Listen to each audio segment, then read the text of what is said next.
Good morning, everyone. Here just putting the finishing touches on final staging for 2609 McVey Boulevard in Brookside Estates. This is amazing. Two-owner house. Older gentleman that was living here most recently for the past 25, 30 years, I believe. Engineer mind, so took meticulous care of the house. Got a full brick exterior. There is a shed. Taking you back here first because the view is super beautiful.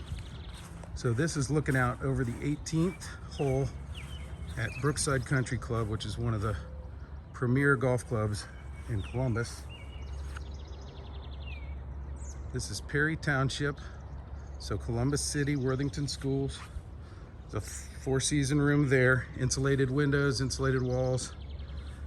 They heat it with a small space heater. It's not truly ducted, but it serves them as a four-season room. They leave the doors open between the house and the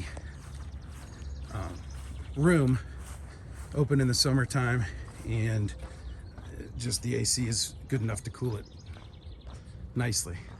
So replacement windows, like I said, full brick exterior.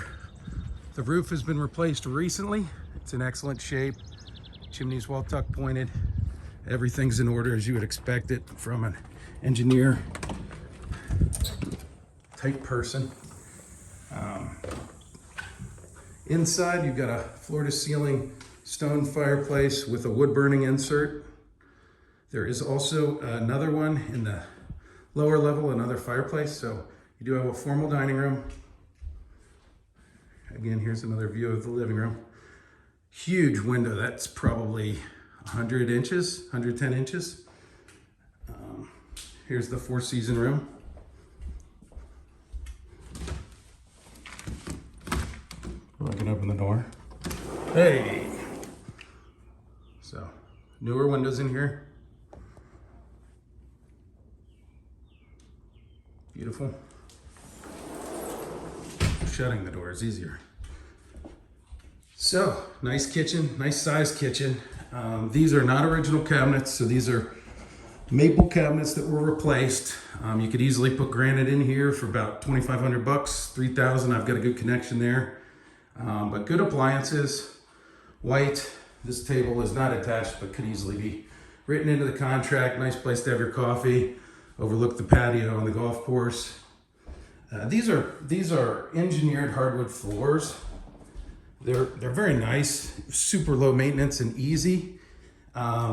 Here's the first bathroom. A little bit of wallpaper here, could easily be removed. That tile could be painted with epoxy paint. The tile has already been replaced and is beautiful, and the tub could be sprayed. So it could be a pretty easy bathroom update. They did replace the cabinet with a maple cabinet there as well. And you could drop a granite countertop on there. Probably all that DIY, maybe 500 bucks. Coming down the hall, you have a nice linen cabinet here.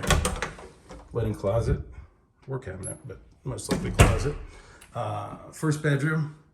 This room's about 11 by 13. So good size, nice closet. That's nice. Beautiful view out the window of the golf course.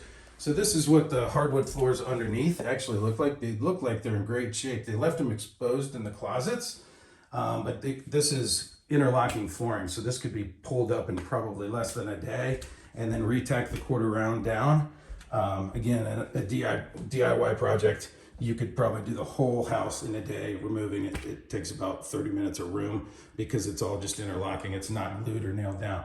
So here's the second bedroom. This is currently used as an office. So they've got some shelving here. I don't believe that's attached, so that can be removed. It's not, they didn't even affect the trim when they put it in. So that could be removed very easily. They did have this, since he was a little bit older and they were doing true first floor living, they did have a laundry hookup put in here and the dryer vent there. And the 220 is actually right there to operate the dryer. So they were using this kind of as a hybrid office and laundry room. So it could be used the same, or it could just be, this could easily be fixed drywall, and that could be pulled, and it could be just a traditional bedroom. Nice size closet.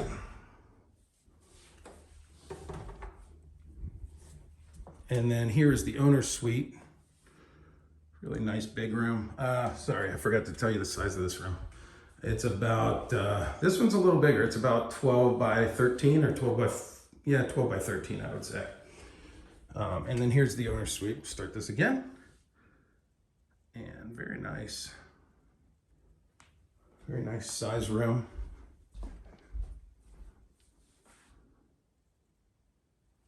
And this does have an extra deep closet.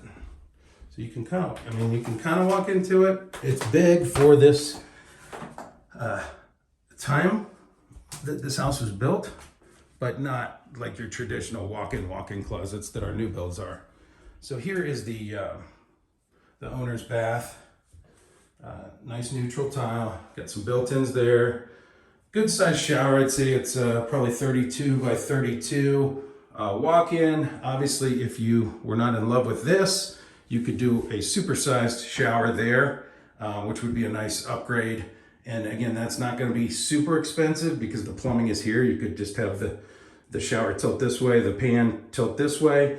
You could even keep the plumbing in the wall and just expand the base, maybe tile it, whatnot. This is a little dated.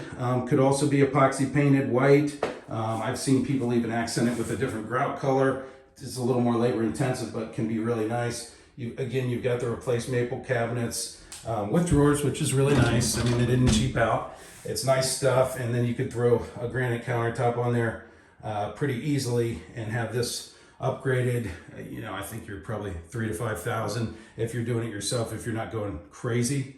Obviously, you can spend a lot more, but that's probably what I would do with it to keep it cost effective.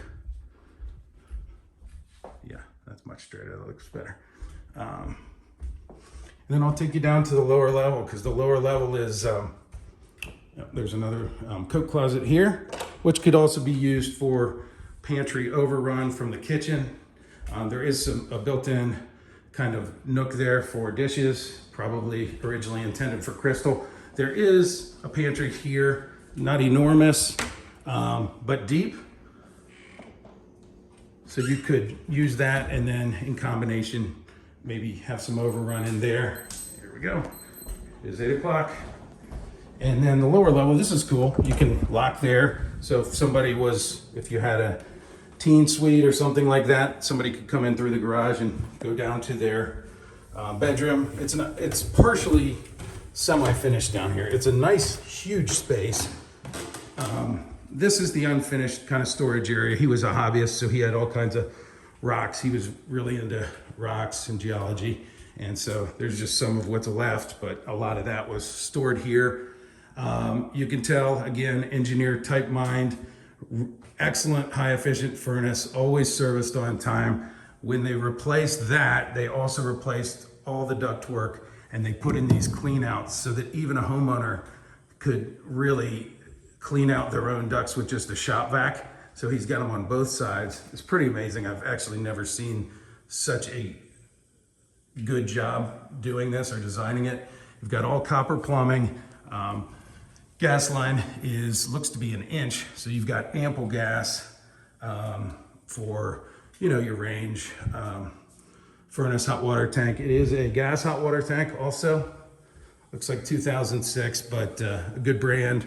Rude. It's probably getting close to the end of its life, but no reason to replace it. It is on electric right now too, but being that you've got a 1 inch gas line, you could easily take that over to either a tankless gas, which is really the best, or just a normal tanked with gas. It's going to be a little more efficient and heat better. So here's the semi-finished area, and I call it that because it's got a ceiling. Obviously, it's got the fireplace. It's got some nice higher-end stick-down tiles, but the walls are not drywalled. This gray around the outside is actually a waterproofing system that they had put in years ago. But again, just to show you how he kind of overdoes everything, he's actually got the main sump pump line, and then if for some reason that were ever to clog or freeze up in the winter, you can just shift this, turn that valve, turn this valve, and then it will just pump outside like some people's always do. Another just small detail is if you ever wanted to winterize the house, he's got this so that if you shut the water off, open all your faucets, turn this, put a bucket underneath, you could drain all the water lines in the house. So if you're just using the house seasonally, you know, for 3/4 of the year, like a lot of people do, and then heading to Florida, you could certainly winterize your house, keep the heat at maybe 45 or 50 through the winter, and save a lot of money there. This was kind of his workshop area back here. And again, second sump pump, just overkilling it like crazy, which is excellent. It's always great to see when somebody doesn't cut costs and does things super correctly. Again, with the valves, so you can choose the way you want the water to shoot out based on what's going on. So super straight walls, no structural red flags. These walls were not painted just to sell the house. They've been painted like this for years. And you don't see any efflorescence that I've seen coming through the walls, which on, you know, maybe a slight bit there, but I haven't really seen any other than that. And for the age of this house, it's pretty amazing. Also glass block windows, several of them with vents so that you can get a cross breeze down here to air out. Just a really well built, great bones, and having this dual fireplace is awesome. Your main stack is there, so if you wanted to have a wet bar or something, you could easily position it either on this wall or even on this side over here.